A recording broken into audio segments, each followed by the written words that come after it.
Will Harry and Meghan be on the balcony for the Queen's Platinum Jubilee? That is the latest report from the Telegraph, is that the couple who have caused so much strife over the last few years have been formally invited to attend the Jubilee ceremony, although just as family members, not as working royals. And we've also heard reports that the palace is trying to bury the bullying accusations against Meghan Markle when she was a duchess. So the question is, why is the Queen doing all this? I actually have a theory, and I think my theory is pretty spot on. And so I'm going to share that with you guys, and let me know at the end of the video what you think. Hi guys, if you haven't been here to Royal News Network before, my name is Brittany, and we talk about everything related to royal, so that's news, gossip, fashion, jewelry, television shows, and movies. We do it all right here. And like I said, today we're going to be talking about why is the palace seemingly just bending over backwards to appease Harry and Meghan? Well, you guys, I think it comes down to one simple thing. Harry.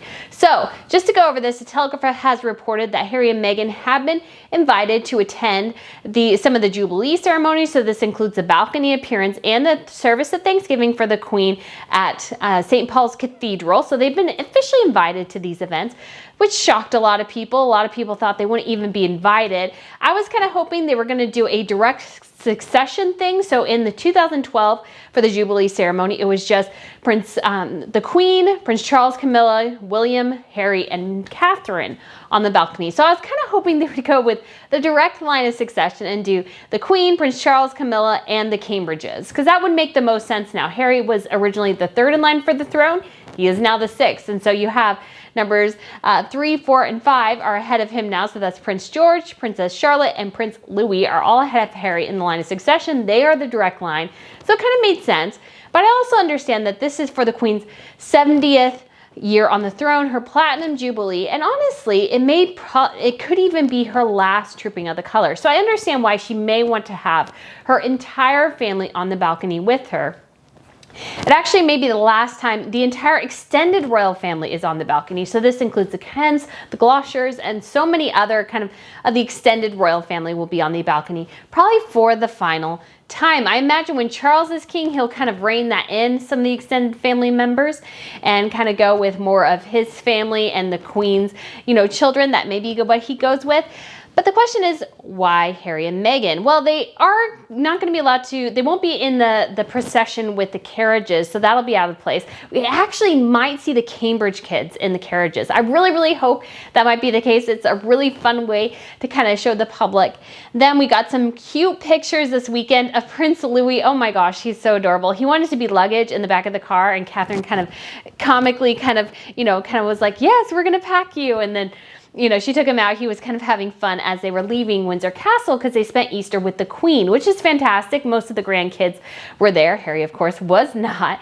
And so, this invitation has been extended. And then we also got a little tidbit a couple of days ago, which is that the palace is perhaps trying to bury the bullying allegations against Meghan Markle. And some of these allegations are very, very serious. So most of these were contained within the Times and talked about how Meghan was belligerent. She would, email them at all hours. She would be very much talked down to them. Like, she was very mean and nasty to them, and basically treated them as if they were dirt on the bottom of her shoe. Obviously, she is a royal, but she is also their boss. They were taxpayer funded. You don't treat your staff members who are taxpayer funded like that. It's generally not the way to go. She's not a traditional duchess in the way we used to think of way back in the day. She's kind of a peripheral member, and she needs to treat these staff members with respect. They're paid for by the taxpayer to help her best represent the United Kingdom.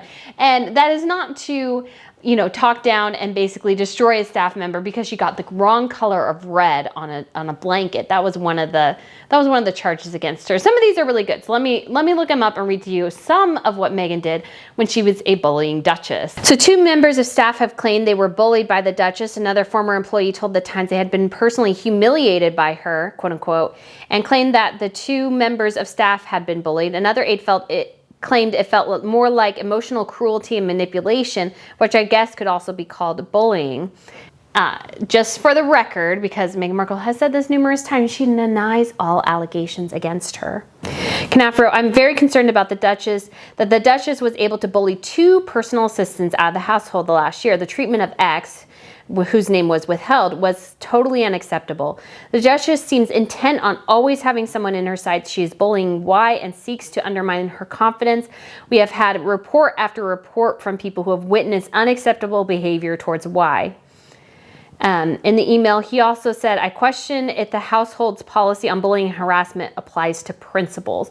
So this means basically that Jason Knopf was wondering, okay, we have this policy on bullying. What do we do when it's one of the royals who's a bully, not a staff member within the palace? Because the HR protocol was in regards to staff members bullying other staff members, not royals, because really they had never had this problem before. Meghan was kind of really a different animal in many ways to what they had been used to dealing with. They just were not used to this behavior. Prince Andrew has also been accused of being kind of belligerent and unfriendly to staff members, but this Meghan was on a whole other level, and they just did not know what to do with her because they had never dealt with this kind of thing before, because most of the time the royals understand that the staff members are paid to do a job, ergo, you give them latitude, you need to let them know what you expect on certain things, but you don't go out of your way to harass somebody either, and that's apparently what Meghan had done.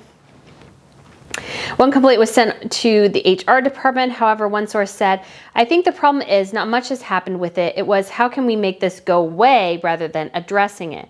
Another source claimed senior people in the household, Buckingham Palace and Clarence House, knew that they had a situation where members of staff, particularly young women, were being bullied to the point of tears. The institution just protected Meghan constantly. All the gray men in suits who she hates have a lot to answer for because they did absolutely nothing to protect people. Obviously, the first signs that something might be amiss with the way Meghan treated staff members was when her personal assistant quit just, a couple of months after, or maybe right around the time of her marriage. It says, left 6 months after the royal wedding, Melissa Toby said Meghan put a lot of demands on her and it ended up with her in tears. When people tried to address these concerns with Meghan, her response was, it's not my job to coddle people. Yeah, that's the way you run friends and influence people.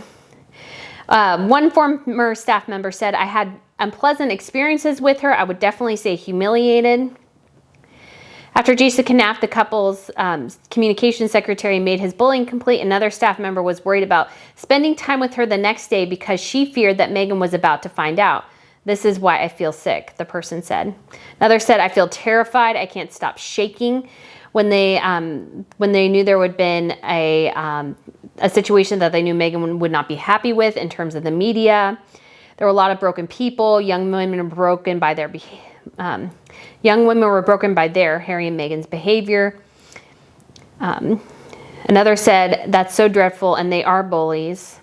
Samantha Cohen, who had been working with the palace for, well over a decade and a half, said they treated her terribly. Nothing was ever good enough. It was, she doesn't understand. She's failing. In fact, the source said Cohen was a saint and the best organizer of royal tours they had known. A senior advisor, the Sussex's autumn tour in 2018, when they visited Australia, New Zealand, Fiji, and Tonga, was stressful for staff, sources say. A senior advisor did his best to reassure him, saying, you are dealing with a very difficult lady. So, and this is very, very telling. Another source said in the palace, everyone knew that the institution would be judged by her happiness. The mistake they made was thinking she wanted to be happy. She wanted to be rejected because she was obsessed with that narrative from day one. So all this to say is that Meghan, there are very serious bullying allegations against Meghan, and that the palace might be burying these is very concerning. And, that they would invite a woman who has bullied their staff members onto the balcony is also very concerning. So why are they doing all this? Why are they seeming to ignore or even endorse some of Meghan's behavior? And this is a very simple answer. It's about Harry. It's about entirely protecting Harry for when they divorce. Because I'm sorry to say this, and it's like, I don't wish divorce on anyone. If they stay together forever, that's fantastic. However, Harry and Meghan have absolutely nothing in common except for being from broken homes and apparently both narcissists. although I don't think Harry is a true narcissist. They have nothing in common. They have no similar activities. You know, we've seen Harry, basically what's happened is Harry has basically adopted every single one of Meghan's tropes. Like, he is basically just her sock puppet at this point. He just basically repeats all of her liberal progressive ideologies. He just repeats those. He, you know, has taken up yoga, meditation, all these sorts of things, which are all Meghan's thing. They're not Harry's, they're Meghan's. So he has basically become her puppet. She has molded him into the man that she wants. However, like, Harry is like any human being. At some point, unless they're totally beaten down and broken, will eventually begin bucking against the system. And this is what the palace is betting on. Harry has given up everything for her. Everything. He's given up his friends, his family, his country, his future in the monarchy. Like, he's given up everything for her. He's given up, you know, his favorite of hunting, you know, his drinking. Like, he used to drink, now he doesn't drink anymore because of Meghan, blah, blah, blah.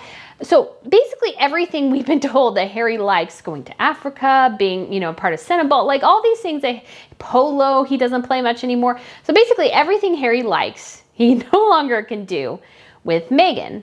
So at some point, their relationship is going to fall apart on the basis that they have nothing in common that they like to do. Because Harry at some point will go, but I really like hunting. I really like it. And even though maybe it was his decision to give up his guns and everything, because he like sold a lot of, you know, guns that he had accumulated over his life. Some of them may have been even heirlooms. I'm not entirely sure, but he gave all these up for her. And at some point, people just will push against the system, and Harry's real self will begin to come out at some point. I feel like we've seen this a bit in the Invictus games. I don't think he seems quite as attached to her as he used to. And so the palace is thinking, because Meghan Markle thinks she's an operator, this is my opinion, so take it for a grain of salt that it is. But Meghan very much seems like she thinks of herself as an operator, a manipulator, like this grand planner. But really, she's not. Like, we've seen over the last 2 years, she's not that good at this. She thinks she is, and she's done okay, but she's not this hugely master class manipulator. Because if they really wanted to do this thing from the jump, they could have done a heck of a lot of things different to really actually make it work. But they haven't. So the palace is looking at this going, they're thinking 20 years ahead, while Meghan's only thinking 5.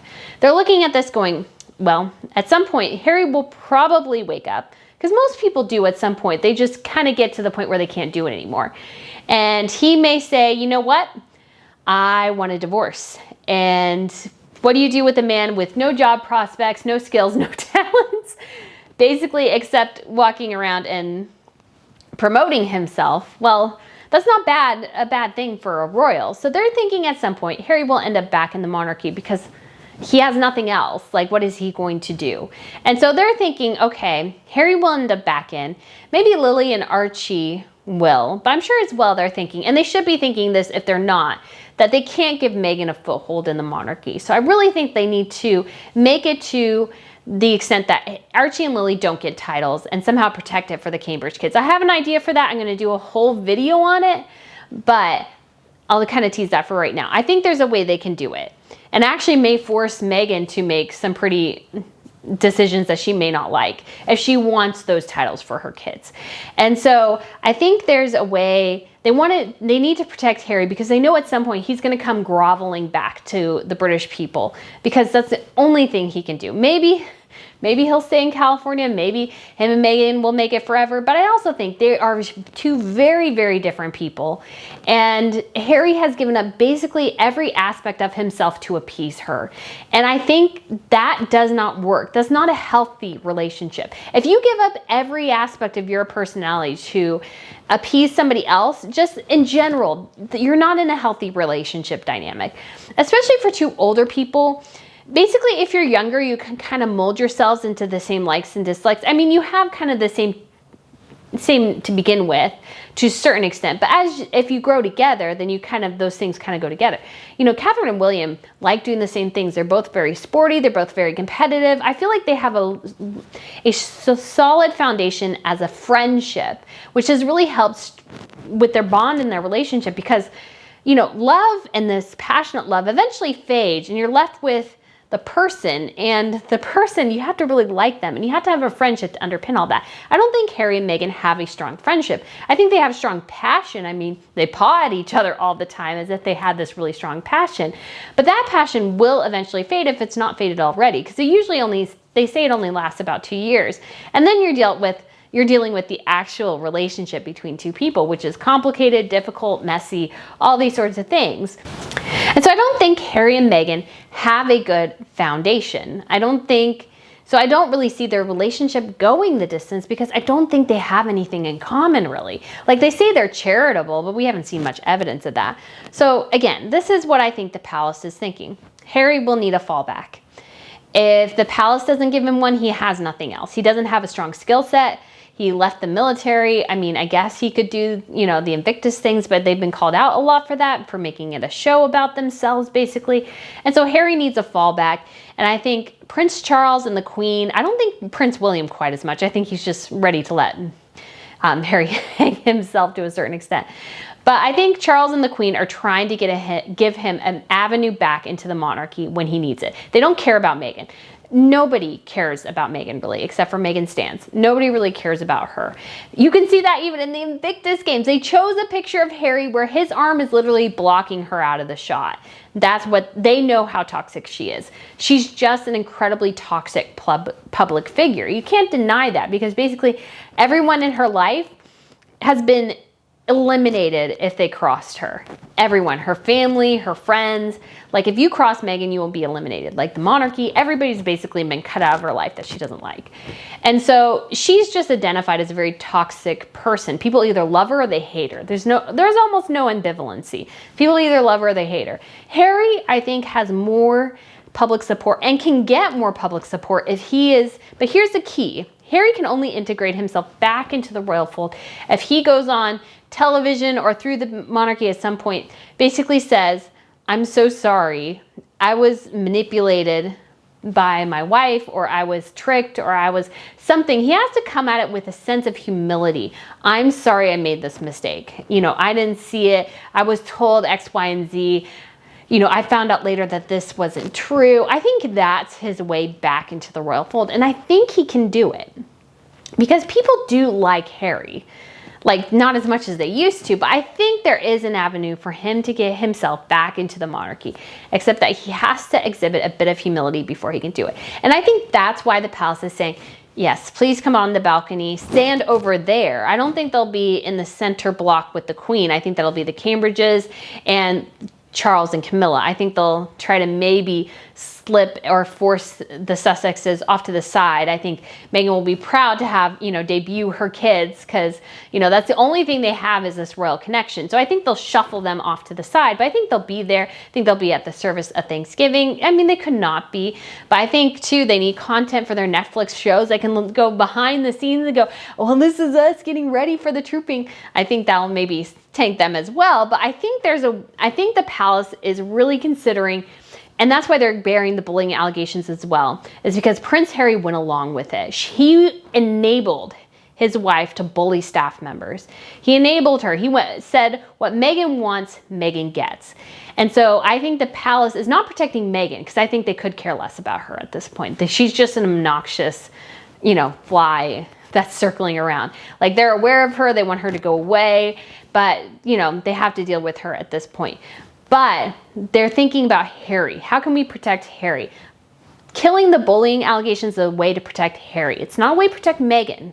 It's a way to protect Harry. This is all about protecting Harry, because the palace knows this isn't going to last, and he needs a fallback plan. And if they can protect his reputation, if they can kind of subtly integrate him back into the royal fold a bit, then when the divorce happens, Harry may have an avenue back into the monarchy, because, they're like any family member. And I think Harry, if he, again, exhibits a lot of humility, can come back in.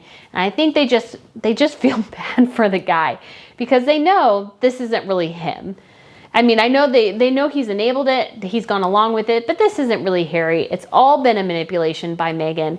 And so the palace is just preparing for that moment when the other shoe drops and the whole Harry and Meghan thing falls apart. And then they're hoping maybe they can just, and they're just trying to protect Harry.